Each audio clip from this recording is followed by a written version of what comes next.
morning students. Today's topic is Venn diagram. This is the last topic of set theory.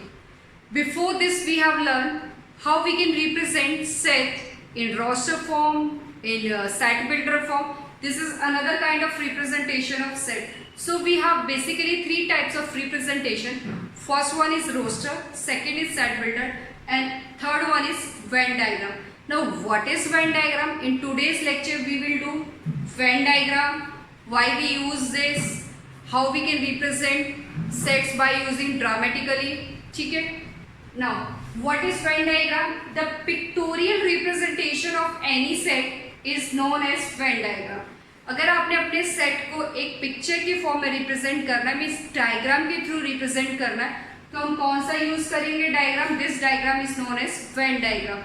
John Venn, next point Venn diagram के लिए, John Venn was the first mathematician who used diagram to represent sets and relationship between them. Means हमारे जो first mathematician थे John when, जिन्होंने set को represent करने के लिए डायग्राम यूज किया था, उनके नाम पे ही इसका नाम क्या पड़ा है?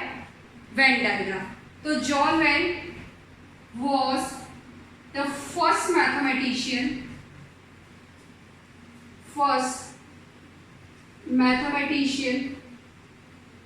who used diagram to represent sets and relationship between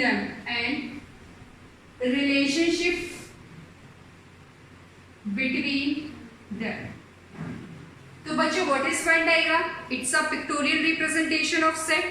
और वेन डायग्राम ये किसके नाम पर पड़ा? एक हमारे मैथमेटिशियन थे जॉन वेन, जिन्होंने सेट को रिप्रेजेंट करने के लिए डायग्राम्स का यूज किया था. उन्हीं के नाम पर इसका नाम क्या पड़ गया है? Venn diagram. Next important point क्या है वेन डायग्राम के लिए? जब भी आप वेन डायग्राम यूज करोगे, it is represented by a close figure. Figure आपकी क्या होनी चाहिए? क्लोज होनी चाहिए. It is represented by closed figure. या फिर हम कह सकते हैं कि वेन डायग्राम के अंदर जितनी भी आप फिगर्स लोगे ड्रॉ करने के लिए, सेट्स को रिप्रेजेंट करने के लिए, वो क्या होनी चाहिए? क्लोज होनी चाहिए. For example this is rectangle. Rectangle is used for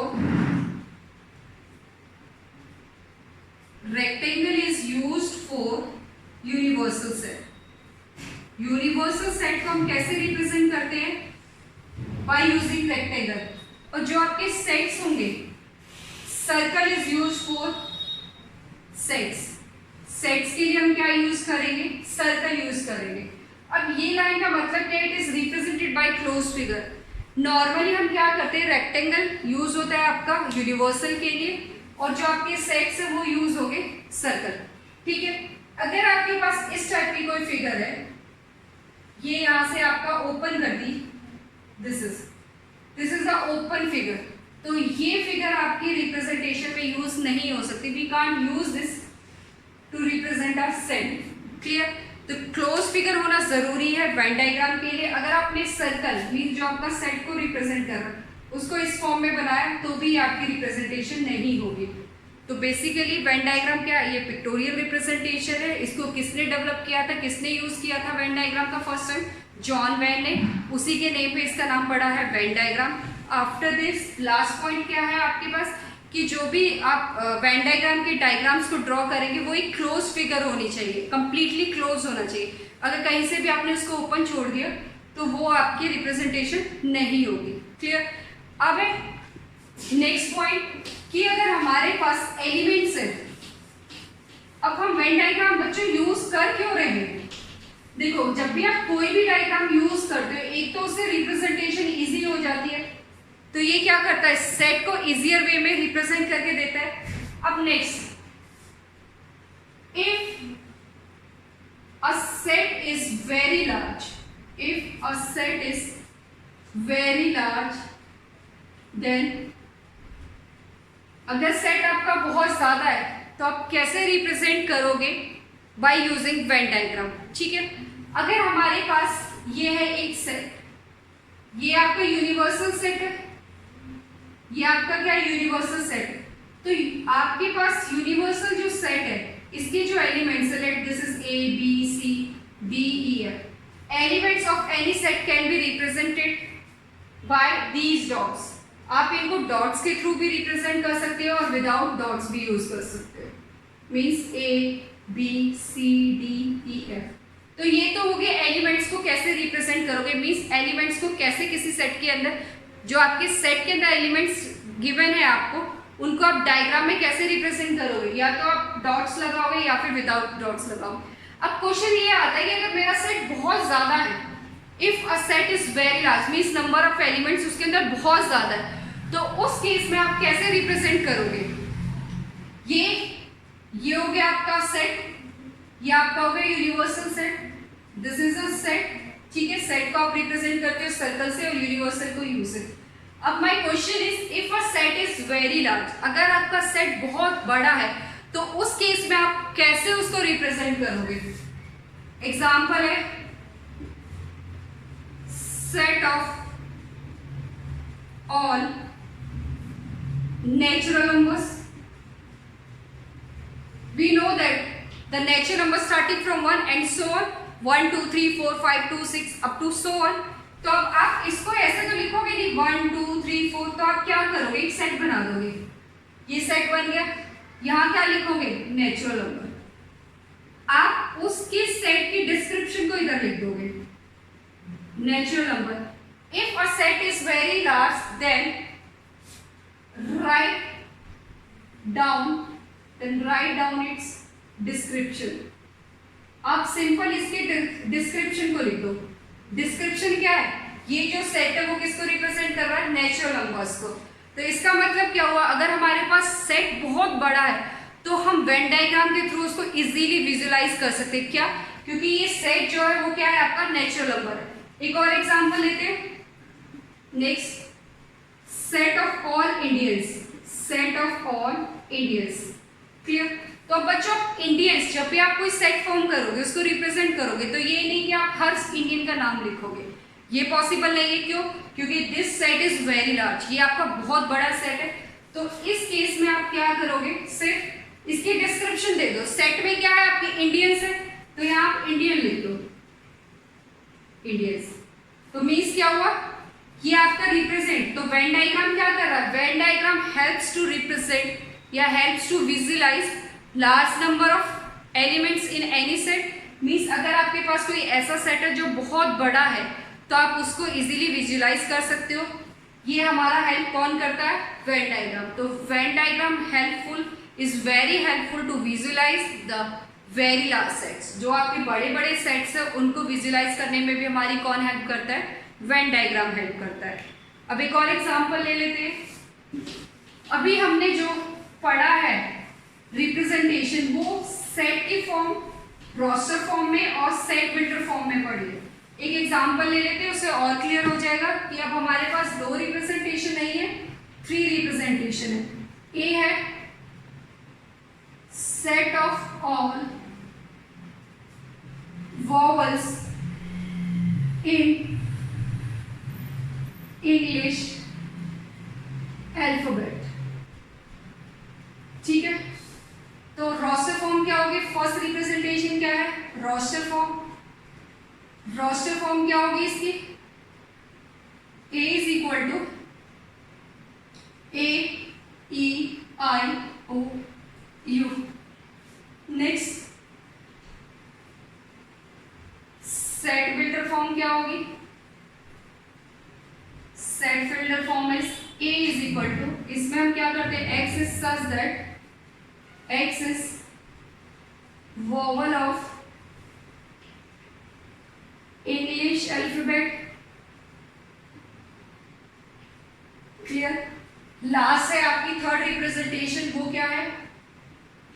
Venn diagram. Venn diagram में हम सेट को कैसे रिप्रेजेंट करते हैं? By using circle.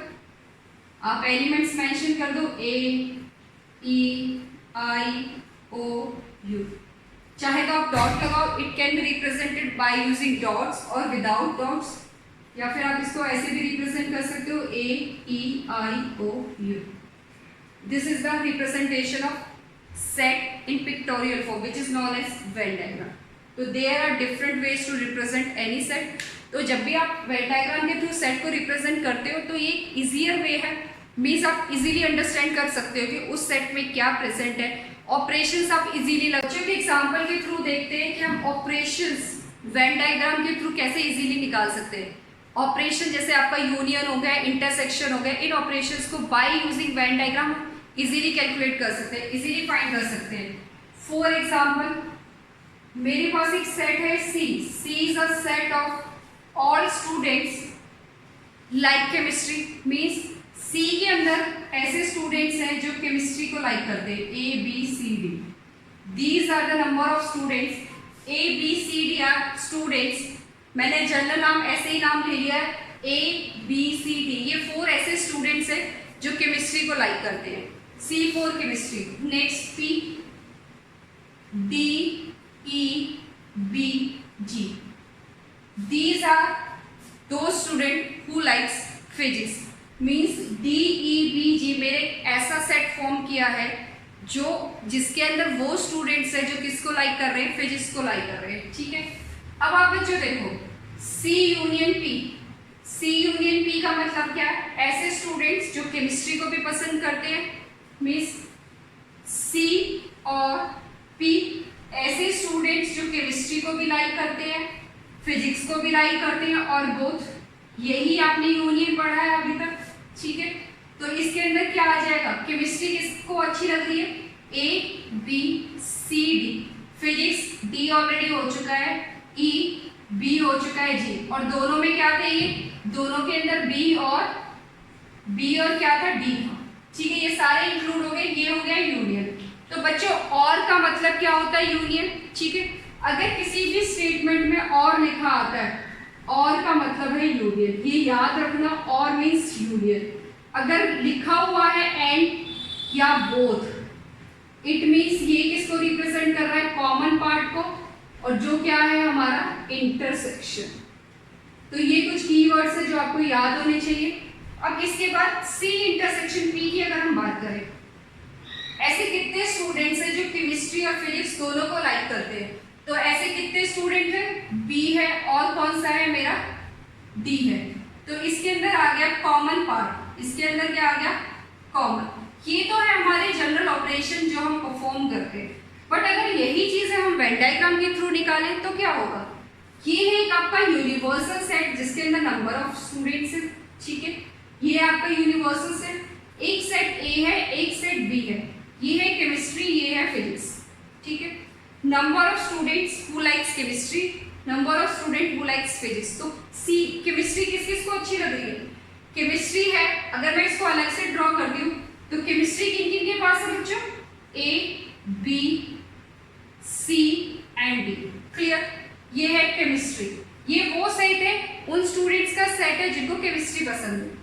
Next, this is a set of those student who likes physics. तो ये कितना हो गया? B, D, E, G. Clear? ठीक है, अब इन दोनों सेट की अगर हम बात करें, अब यहाँ देखो बच्चों, ये जो चीजें इन दोनों के अंदर, ये वाली चीज, ये क्या है? आपकी कॉमन है। तो मीन्स ये दो सेट्स क्या हो रहे हैं? आपके ओवरलैप हो रहे हैं। ये दोनों सेट्स क्या हो रहे हैं? इस वाले पार्ट पे ये दोनों सेट्स क्या हो रहे हैं? हमारे ओवरलैप हो रहे हैं। तो ओवरलैप कहाँ है? बी और डी पे। मीन्स इन दोनों का कॉमन पार्ट क्या है? बी और डी। अब यहाँ क्या है? ए सी, ये है ई जी।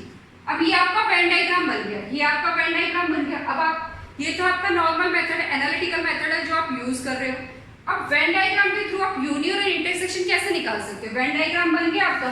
अब इंटरसेक्शन का मतलब क्या होता है? कॉमन। अब इसमें देख लो बच्चों, कॉमन क्या है? Common is B D. और यूनियन आपको पता है, यूनियन क्या होता है? जो सी में भी है, पी में भी और दोनों में भी है। तो ये वाला जो पूरा पार्ट है वो किसको रिप्रेजेंट करेगा? यूनियन को। तो यूनियन क्या हो गया? A C B D G E. It means if you are draw a Venn diagram, अगर आप एक वेन डायग्राम को ड्रॉ करते हो तो आप उसमें से इजीली फाइंड कर सकते हो यूनियन, इंटरसेक्शन, सेट डिफरेंस। तो वेन डायग्राम की एडवांटेज क्या हो गई, एक एप्लीकेशन ये हो गई कि हम इजीली किसी भी सेट को अच्छे से देख सकते हैं और उस पर जितने भी पॉसिबल ऑपरेशंस हैं उनको हम यूजिंग वेन डायग्राम इजीली निकाल सकते हैं। क्लियर?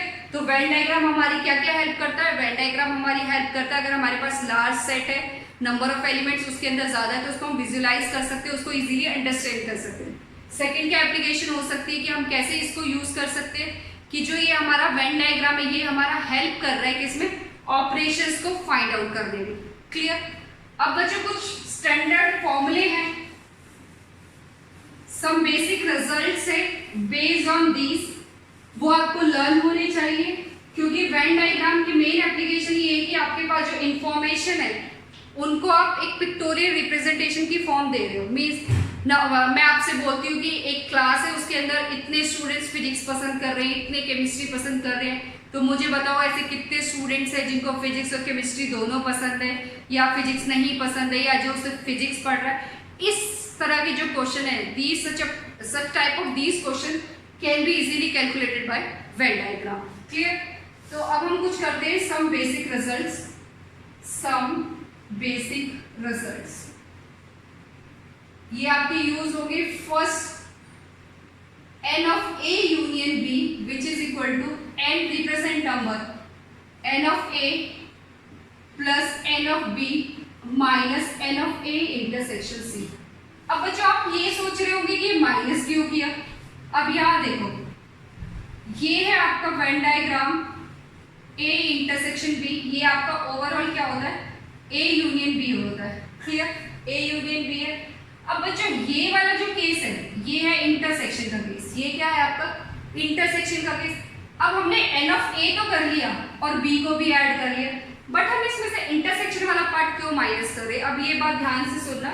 अब जो ये A है, A के अंदर, ठीक है, A के अंदर है आपका 3 4 6, B के अंदर है आपका 4 3 5 8, ठीक है।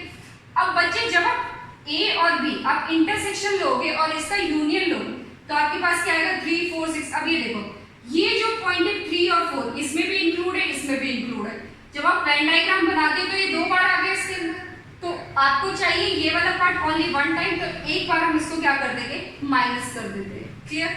ये जो A इंटरसेक्शन B ये आपका रिपीट हो रहा है, यहाँ भी एलिमेंट्स है, यहाँ भी एलिमेंट्स, हमें एक बार चाहिए क्योंकि A यूनियन B ये, तो आप क्या करोगे? एक बार इसको माइनस करोगे, या फिर आप ऐसे भी समझ सकते हो, ये है आपका A। अब इस A में से ये देखो, ये जो रीजन है ये वाला रीजन एक बार यहाँ ऐड होगा, एक बार ये रीजन यहाँ ऐड हो रहा है आपका B के साथ, तो आपने इसको क्या किया है? कॉमन वाले पार्ट को दो बार ऐड किया है, तो हमें तो एक बार ही चाहिए, तो इसलिए इसको हम माइनस कर देंगे। ये चीज क्लियर हो गई?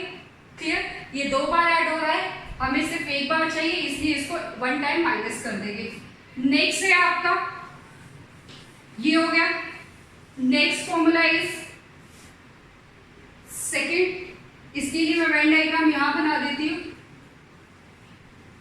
ये है आपका O। क्लियर? अगर इसी फॉर्मूले को अगर हम डिफाइन करें दोबारा से, if A intersection B is equal to 5 means null हो जाए, एम्प्टी हो जाए, कुछ भी कॉमन नहीं है, अगर आपके पास इस फॉर्म में है तो उस केस में आपका यूनियन क्या हो जाएगा? n of A union B is equal to n of A plus n of B। Clear? Third, next is अगर आपने निकालना है दिस रीजन, ये आपका A है, ये आपका B है, this is known as only A, means A में से आपने B माइनस किया, तो n of A minus B ये क्या होगा आपका? What is this? आप इसको कैसे निकालोगे? A माइनस B क्या है बच्चों? n ऑफ A, ये होल क्या है आपका? n ऑफ A, और ये वाला पार्ट क्या है? n of A intersection B। तो आप क्या करोगे? n ऑफ A में से n of A intersection B minus कर दोगे। अगर आप वेन डायग्राम बना लेते तो आपको ये फॉर्मूले भी लर्न करने की जरूरत नहीं है। Similarly n of B minus A क्या हो जाएगा, n of B minus n of A intersection B. इसके लिए वेन डायग्राम क्या होगा, ये वाला, ये है आपको अगर ये वैल्यू कैलकुलेट करनी है, this is only B, this is only B, clear. अब उसके बाद नेक्स्ट लास्ट फॉर्मूला है आपका if we have three sides. तो ये याद रखना बच्चों, n of A union B union C क्या होगा आपका, n of A plus n of B n of C minus n of A intersection B n of B intersection C minus n of C intersection A. Proof कोई नहीं पूछता आपसे, सिर्फ आपको ये फॉर्मूला पता होना चाहिए, ठीक है। याद होता है तो ठीक है, नहीं तो हम इसको वेन डायग्राम के थ्रू भी सॉल्व कर सकते हैं। तो ये हमारे कुछ स्टैंडर्ड रिजल्ट है जो हमें याद होने चाहिए। अब इनके बेसिस पे कुछ क्वेश्चन करते हैं। इस लेक्चर में हम करेंगे वेन डायग्राम फॉर 2 सेट्स और इसके बाद हम करेंगे Venn diagram for 3 sets, clear. Question is in a survey of 600 students in a school, means किसी स्कूल में 600 students 150 were found to be taking tea, जिसमें से 150 स्टूडेंट्स क्या ले रहे हैं, टी ले रहे हैं, 225 taking coffee, next 100 were taking both T and coffee. अब यहाँ बच्चों देखो the term is use both, if both और एंड इनमें से कोई भी आपको स्टेटमेंट में मिले तो इसका मतलब होता है intersection. Now this indicates intersection, T और कॉफी का इंटरसेक्शन आपको गिवन है। After this how many students were taking neither T और नो कॉफी, तो हमें वो स्टूडेंट्स बताने जो ना तो चाय ले रहे हैं ना ही कॉफी ले रहे हैं। इसको हम वेन डायग्राम के थ्रू भी करेंगे और एनालिटिकल मेथड के थ्रू भी करेंगे, ठीक है, मीन्स बाय यूजिंग फॉर्मूला और वेन डायग्राम। तो सबसे पहले हम वेन डायग्राम बना देते हैं। Venn diagram is very easy. यहाँ आपके सेट कितने, 2 सेट है, एक टी का सेट है और एक आपका कॉफी का सेट है। तो ये जो रिप्रेजेंट कर रहा है वो टी को रिप्रेजेंट कर रहा है, ये वाला पार्ट जो है वो कॉफी को रिप्रेजेंट कर रहा है। T for tea, C for coffee, clear. In a survey of 600 students, किसी स्कूल में 600 स्टूडेंट्स है, means total number of students कितने, यूनिवर्सल के अंदर कितने स्टूडेंट्स है आपके 600। 150 were found to be taking tea. अब ये जो आपको गिवन है ये ओवरऑल ये कितना गिवन है आपको 150। Number of students who are taking tea is 150। अब उसके बाद कॉफी कितने स्टूडेंट्स ले रहे, दिस इज 225। ये आपको कितना गिवन है, ये आपको 225 गिवन है। 100 were taking both coffee and T, ये आपको कितना गिवन है, दिस इज गिवन एज 100। ये कितना है 100 गिवन है। अब आपसे पूछा गया है कि आपको बताना है how many student were taking neither T और नॉर कॉफी। अब बच्चों ये जो रीजन है, ये वाला तो रीजन वो है जिसमें आपके कॉफी और टी वाले हो गए। नीदर का मतलब क्या है, जिन्होंने ना तो कॉफी ली है ना ही टी लिया, तो वो रीजन क्या होगा, ये आउटसाइड वाला रीजन, ये क्या होगा आपका आउटसाइड वाला रीजन। तो रिक्वायर्ड रीजन क्या होगा हमारा आउटसाइड। ये जो है ये ओवरऑल ये क्या होता है आपका, दिस इज यूनियन, ये क्या है आपका टी यूनियन सी। तो हमें क्या करना है, टोटल में से अगर मैं ये वाला पार्ट हटा दूं तो मुझे कौन सा वाला पार्ट मिलेगा, डॉटेड वाला पार्ट मिलेगा। इतना क्लियर है। स्टेटमेंट में क्या है, आपको वो स्टूडेंट्स गिवन है, नंबर ऑफ स्टूडेंट्स गिवन है जो टी ले रहे हैं, नंबर ऑफ स्टूडेंट्स गिवन है जो आपकी कॉफी ले रहे हैं। दोनों में जो कॉमन है वो भी आपको पता है, यूनिवर्सल भी आपको पता है। आपसे पूछा गया है कि वो स्टूडेंट्स बताइए जो ना तो कॉफी ले रहे हैं ना ही वो टी ले रहे हैं, नीदर टी नॉर कॉफी। तो इस केस में आपका जो वेन डायग्राम ड्रॉ होगा वो कौन सा होना चाहिए, ये जो डॉटेड रीजन वो आपका रिक्वायर्ड रिजल्ट है। तो डॉटेड का मतलब क्या हो गया, टोटल में से आप यूनिवर्सल में से आप क्या करो, यूनियन माइनस कर दो, आपके पास वही आ जाएगा। चेक करो, number of student who are taking tea, ये आपको गिवन है कितना, टी कितने स्टूडेंट्स ले रहे हैं 150। Number of students who are taking coffee which is equal to 225। Number of students ये आपको गिवन है, दोनों जो ले रहे हैं विच आर 100। क्लियर। अब क्वेश्चन की स्टेटमेंट देखना बच्चों, आपको क्या निकालना है number of students who are not taking neither tea nor coffee. अगर वो नहीं ले रहे, अब ध्यान से सुनो, अगर टी वो सेट है जो टी लेता है और जो नहीं लेता वो उसका कॉम्प्लीमेंट होगा। ऐसे सी वो सेट है जो कॉफी पसंद कर रहे हैं, बट सी कॉम्प्लीमेंट क्या होगा, जो कॉफी को पसंद नहीं करते। तो सिमिलरली आपसे क्या पूछा, taking neither T, neither T का मतलब टी का कॉम्प्लीमेंट, क्लियर, यहाँ ऐसे लिख देती हूँ मैं, टी का कॉम्प्लीमेंट और नॉर कॉफी। अब आप कहोगे यहाँ पे और लगा हुआ, नीदर टी नॉर कॉफी, तो बेटा जब भी आप कॉम्प्लीमेंट करते हो तो ऑपरेशन आपका चेंज होता है, और का ऑपोजिट क्या हो जाएगा, एंड। तो यहाँ पे क्या हो जाएगा, इंटरसेक्शन कॉफी का कॉम्प्लीमेंट, ये आपने फाइंड आउट करना है, क्लियर। अब यहाँ देख लो, अगर हमें निकालना है यहाँ से वेन डायग्राम, ये तो आपका डेटा गिवन है, अब हम वेन डायग्राम के थ्रू करते हैं। N of C union T कितना हो जाएगा, ये ऐड करो 150 प्लस 225, इंटरसेक्शन वाला पार्ट हमें हटा देना है, माइनस में 100, ये कितना हो गया आपका 5 7 375 minus 100 which is equal to 275।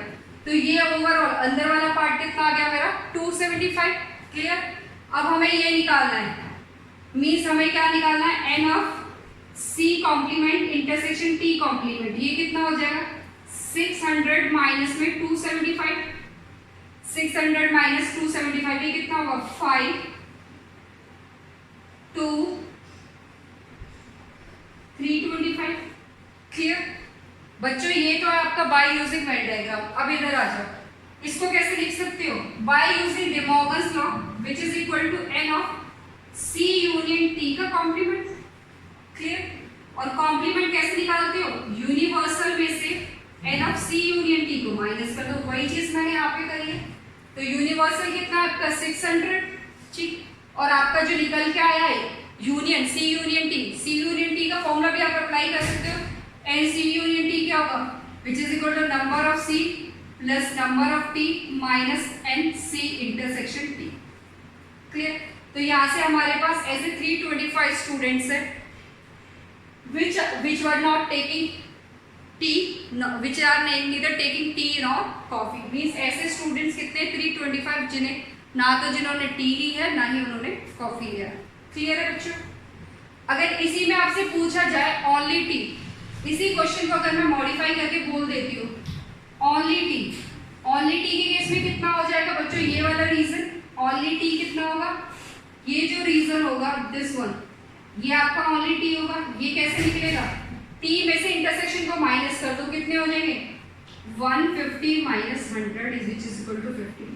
अगर बच्चों आपको वेन डायग्राम बनाना आ गया तो आप कोई भी डेटा यहाँ से कलेक्ट कर सकते हो, निकाल सकते हो, क्लियर। क्वेश्चन को एक बार बता देती हूँ मैं, क्वेश्चन में क्या था, आपके पास एक ऐसा सेट है जो टी पसंद कर रहा है, एक ऐसा सेट है जो कॉफी पसंद कर रहा है, और दोनों का कॉमन भी आपको नंबर्स गिवन है। आपने फाइंड करने हैं ऐसे स्टूडेंट जो ना तो टी को पसंद करते हैं ना ही कॉफी को पसंद कर रहे हैं, ना तो उन्होंने टी लिया है ना ही कॉफी लिया है। तो ये वाला रीजन जो आउटसाइड दिस सर्कल होगा वो आपका ये वाला पार्ट होगा। तो आपने क्या करना है, यूनिवर्सल में से इस यूनियन को माइनस कर देना, ठीक है बच्चों। आज की क्लास में हमने वेन डायग्राम पढ़ा 2 सेट्स के लिए, नेक्स्ट में हम करेंगे 3 सेट्स के लिए। Thank you.